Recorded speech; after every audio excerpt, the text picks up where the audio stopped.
Okay, so BoughtABagLastYear for set number 2. We've got BoughtABagLastYear standing to the south and their opponent Silly Ducks to the north. Yeah, and look at that on Silly Ducks, going with the triple AMX13 lineup with a T69 and a T32 to round that off, and a slightly more heavy setup coming out from BoughtABag, going with only 2 AMX13s and 2 T69s, and of course a T32. You know what? For once, I'm going to say that it's not too uneven. Yeah, no, it's actually, because the amount of heavy tanks are completely even, there's only a T32 a piece for each team. And then once you get down to the T69s and the AMX13s, honestly, even though the T69 has more armor hit points and firepower than the AMX13, overall, it's not a drastic difference. It's very well balanced. Yeah, unlike the T32 and AMX13. Indeed, although I would still think that that it's a...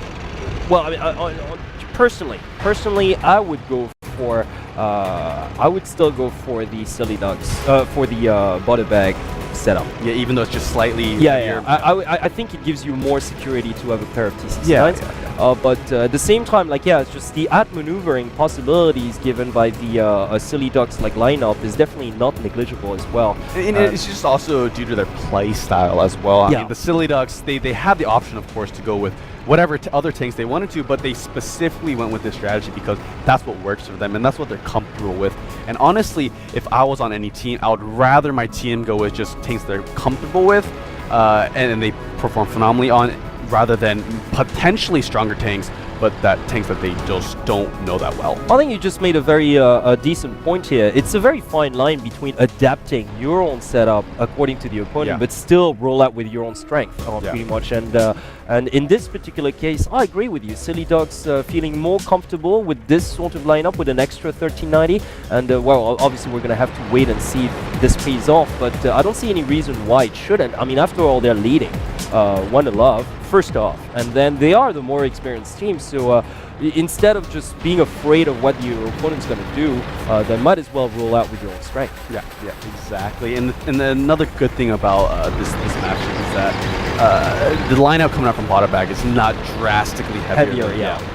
So they have a very even chance. Look at that already. Danny He in his T1 taking a little bit of damage from the opposing T1. I'm not sure if it's actually Lord Ketchup or MK777, but one of those T1s starting to damage. Indeed, and I think we're headed out for Danny He here. Yeah, although Lord Ketchup's probably going to go down too.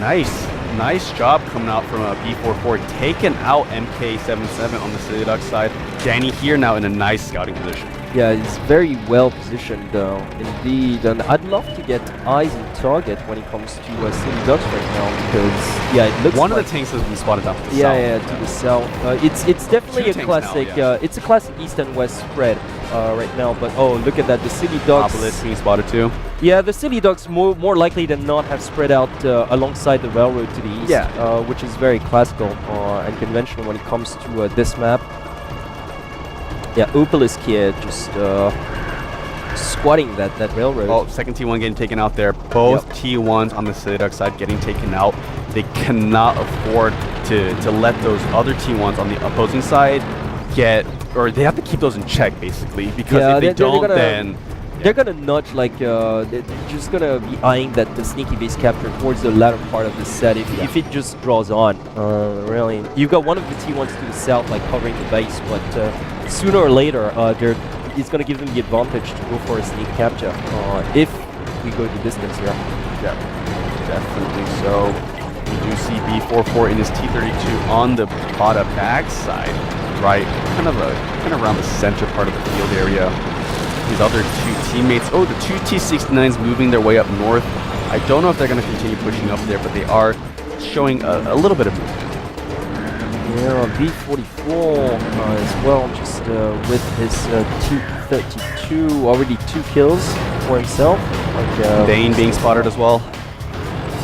Yeah, so most of the tanks on the Silly Ducks side have been spotted, kind of one by one. Yeah, alongside the railroad. Yeah, and they spotted the T69 way to the north, and they spotted Opus kind of towards the middle, and I believe they also spotted T4 or Alt or Ashka must have down towards the south. So on the BoughtABag, they're definitely expecting Silly Ducks to be spread out along the railway. Well, exactly. Now, and that's why they're kind of following that. Yeah. Of course, it's a symmetrical setup and standstill position from both teams. Now, I don't really see either teams like just committing either. It's there's quite a bit of risk-taking involved here.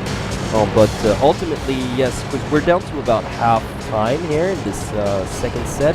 So I think it's more up to BoughtABag to make play here, but they do have the advantage. So slowly but surely, I see them like progressing more towards the center of the field, which is what they're doing right now.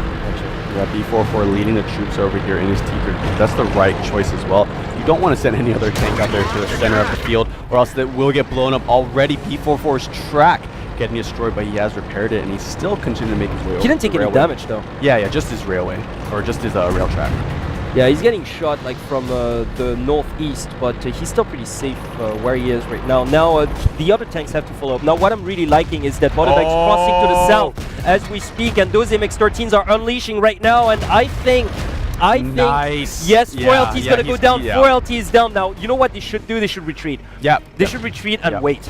And actually wait, and that's gonna give them like, the advantage. His track was destroyed, but he did repair it just in time. BenClick trying to land a shot. He has to be careful not to go down, because if BenClick goes down, that trade and that all-in onto alt would not be worth it. Yeah, indeed. B44 is gonna get out of there too. He's gonna be trapped sooner or later. He's gonna retreat and be careful while he does so, but you know what? You got T4 that took some damage as well. So this is a very, very nice trade coming from BoughtABag. Yeah, I mean B44 can afford to stay here for longer because he's in a T32. I know, but he's gonna get surrounded. If he's alone out there, he's gonna get surrounded. So he has cover from the T. He does. T69. He does. But he's still gonna watch out. If I were him, I would just try to get into at least, or like maybe slowly back up. Exactly, and get to one of those craters. I don't know, but in the middle of the field. He's in a really good position here because it's not allowing any of the Silly Ducks members to even progress out of cover, or else they'll just get shot by those T69s. I mean, just not actually by B44.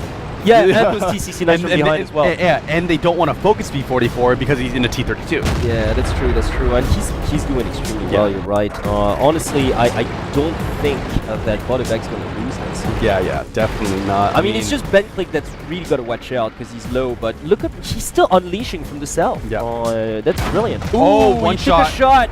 Yeah. He's got to get out of there.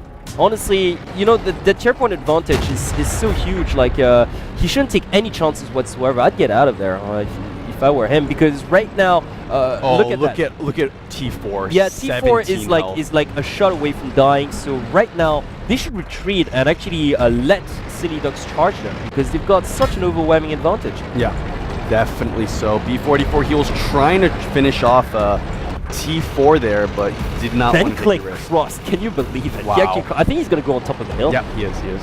Yeah, he's going to take up that sniping position and possibly try to finish up like T4, who was down to a sliver of life. But yeah, B44, who took a few hits, but look at the damage he's inflicting on Ashgar Musketeer as well. Like, wonderful tanking job. Really, it's just I gotta say, this is textbook like a display on how to play on Pokrovka. Even more damage. Nice shot coming out. B44 is doing an extremely good job this time around. He's single-handedly winning this first game, really. Yeah. I mean, look at that. He's almost down now, but finally. I mean, I want to say finally, because how long did he stay all alone out there, pretty much? Yeah, and he's still continuing to do damage. And look at that, you got Gauchao coming in for the finish as well. Gauchao just finishing up the remaining 1390, so that's 2 down. Only T4 with a sliver of life now left, and his partner Vayne with his T69. That's not nearly going to be enough. Yeah. I mean, not a single one of those BoughtABag tanks have gone down yet, and it's actually very surprising. And this is, I feel like it's a little bit of a kind of replay of last week, or 2 weeks ago, excuse me, where we saw BoughtABag for the very first time, and when we did, they just kind of did nothing during the first set.